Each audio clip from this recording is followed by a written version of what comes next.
Let me tell you a little about Lula, the case against him and the case for him. Lula is a phenomenon. He was at 8 years old selling peanuts on the streets of the slums in North Brazil to make money for his mother and his brothers and sisters. He never did an exam in his life, except at 14 he passed an exam to become a lathe operator. And that he was until he was about 30 and drawn into trade union activities. He never went to university. He never absorbed any of the isms of the 60s, Trotskyism or communism. And I think that was probably one of his strengths as a trade union leader. He wasn't doctrinaire. His only concern was to get better conditions for the workers and to increase their human rights. And that was extraordinary in a country of 200 million people where poverty was to a very large extent endemic. He first of all led the union movement against the military junta, overthrew that, and then gradually, by setting up a political party, he believed that the trade unions would not achieve their aim of improving workers' conditions unless they had a political party. So he founded the Workers' Party. And between 2003 and 2010, he was president of this enormous country. And his achievements were truly great. He lifted some 40 million people out of poverty, and that's conceded even by his enemies. He developed programs that are still recommended by the UN today, the program of giving money to the wife in the family and not the husband, and make sure she kept it so long as she inoculated her children and sent them to school. These far-sighted, important programs still work for the relief of poverty, and his crediting of keeping 40 million people, lifting them out of poverty, twice as many almost people as live in Australia today. So that was one of his many achievements on the world stage. He opposed George W. Bush over Iraq, but nonetheless retained friendly relations on the whole with America. He was a wise and astute leader. Of course, he made enemies, vicious enemies, the right-wing press in particular, whose right-wing obsessions put Rupert Murdoch in the shade. A really vicious press against him, and of course elite groups like the judges. To be a judge in Brazil, you do an exam in your 20s and then you're part of this judicial elite. So they came after him. Oh boy, did they come after him. 200 policemen and prosecutors having complete control, and one judge in particular, Judge Moro, who, and this goes back to the extraordinary nature of criminal law in Brazil. It is based on the inquisitorial system devised by the Catholic Church in the 17th century and not affected by any human rights considerations. It was inherited, of course, from Portugal in the 1820s, and of course the system in Portugal has changed dramatically, so it is nothing like the system in modern Portugal. But here is what the judge, the investigating judge who becomes the trial judge, incredibly, can do. First of all, once the judge has a case, he's entitled to keep suspects in prison for as long as he likes, until they confess. It's called pre-trial detention. It's a problem in a number of Latin American countries. Human rights bodies are condemning it all the time. But nonetheless, there is no right to bail. Suspects can be held for as long as the investigating judge likes. And of course, they confess. They're held until they confess, until they plea bargain, and their confessions are utterly unreliable because they are confessing in order to get out of prison. Now, that is one thing that this Judge Moro, has done. The other thing, many other things that would be amazing if any judge perpetrated them in Australia or any civilized country today, he can tap the telephones of suspects, and he has tapped Lula's telephone, the telephones of Lula's lawyers, their switchboard, 200 lines. He's tapped the telephones of Lula's children and their spouses. So not only does he tap their telephones, but he releases the transcripts to the press, to the media, to the violently anti-Workers' Party media. And not only does he do that, but he releases the audio tapes so they can be played for the delectation of a media that is avid for scandal. So this he's done on several occasions, notably a telephone conversation that was illegally taped between Lula and Dilma Rousseff, his protege who took over the presidency when he retired at the end of his second term.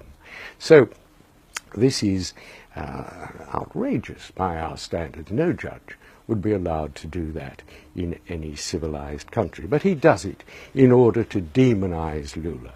He himself believes, he's actually written about this, that judges should attack judges. They should demonize the politicians that they wish to target. And that is what he's attempted to do with Lula. The most extraordinary events have taken place. I couldn't believe it when I came to Brazil for the first time. There were pictures in magazines devoted to this judge. He was being hailed as the hero of Brazil. He was giving press conferences condemning Lula. He even attended the book launch of a hagiography that had been written about him, and he signed copies and generally disported himself so as to demonize the target of his investigations. Now, that behavior is bad enough when it comes from a prosecutor, but when it comes from a judge who, under this primitive system, inquisitorial system, then when he arrests the suspect, he becomes the trial judge. Now, it's absolutely fundamental in any decent criminal system that you are entitled to a trial by an impartial judge. This judge, Moro, is not impartial. He's devoted the last couple of years to attacking Lula, to writing judgments that his telephone can be tapped because he's a suspect and so forth. He's utterly prejudiced, and yet he is now the trial judge. Can Lula object to him? Of course, Lula has. Where does the objection go? It goes to Judge Moro himself, who's decided against all the evidence that he's not biased. Of course he is. He will give Lula an unfair trial. There is no doubt in my mind that he will convict Lula, and his conviction will come in time to stop Lula standing again as president for the Workers' Party in 2018. The last time he stood in 2006, he got 58 million votes. He was the most popular man in the world. No one in a democracy has ever got as many votes. He may well be president again in 2018 unless Moro can convict him, and thus he can't stand. And who might be elected as president? All the press say that Moro himself should stand and become president of Brazil. Moro has not denied this possibility. So we have the extraordinary situation where Lula, who has done very good things for people in Brazil and in the world, he's gone around the world explaining his policies for lifting people out of poverty, is really being persecuted, not prosecuted, persecuted by a judge taking advantage of this primitive system. And, oh boy, is he taking advantage. He gives press conferences whipping people up to demonstrate, demanding that Lula be put behind bars. He's like Donald Trump in relation to Hillary Clinton. He's encouraged demonstrations where they have Lula dolls, Lula balloons, effigies of Lula in prison clothes. And this, of course, is the result of media management by the extremely right-wing media monopoly, Globo, that exists in Brazil. So in all situations, it is a case of the most monstrous perversion of the rights of a defendant, the rights of a suspect locked up until they confess, the rights of a suspect not to have one's private conversations distributed for sensationalism in the media, and the right to be tried by an independent and impartial judge, which this particular judge is not. Of course, in order to prosecute political corruption, you have to do so both effectively, and that means you have to do it fairly. The charges against Lula, I've looked at them, there's nothing to them. There is nothing in the evidence that suggests that at any time in his presidency, Lula did a favor for anyone who subsequently paid him. There is no discovery of money stashed away in overseas bank accounts. He lives very modestly in a flat that is really a lower middle class flat in Sao Paulo. And there is no evidence yet discovered by the prosecution of any corruption as we would know it, no bribe that he's taken while he was president. Of course, he's not, despite his high position and the respect which one should have for him as a successful workers' politician, he has never pretended that he has any kind of immunity. He's always gone and answered police questions. But as I've looked at the evidence, there is really no evidence of corruption. There is evidence against others that while Lula was president, they, corrupt building cartel, did rip off the Petrobras, which was the national oil and gas company, but there is no direct connection to Lula. He was, of course, the president of a country with 200 million people. The idea that he would have known about this little stain of corruption in a national company is ridiculous, in the absence of any evidence that he did know. There is no evidence that he knew of it or approved of it.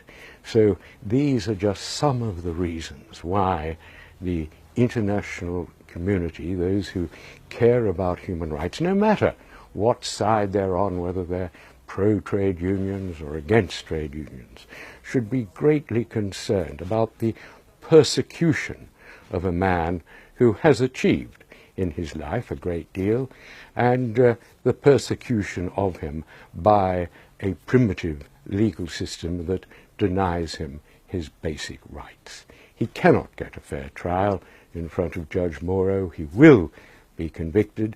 No judge in Australia or anywhere else could survive behaving this way. Of course, it's fine for a judge to be a prosecutor. You can sit on ICAC and investigate politicians very closely. But the whole point is that once ICAC has the evidence, it is handed over to a prosecutor who then has to persuade a judge and jury that the suspect is guilty.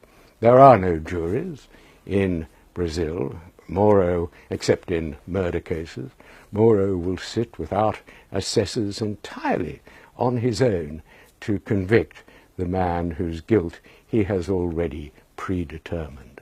This is a rotten and a wrong system, and no matter whether, as I say, you're for or against trade unions, workers' parties, or the work that Lula did, you cannot, as an honest lawyer, be happy that he has been subjected to this rotten persecutory system which gives him no chance.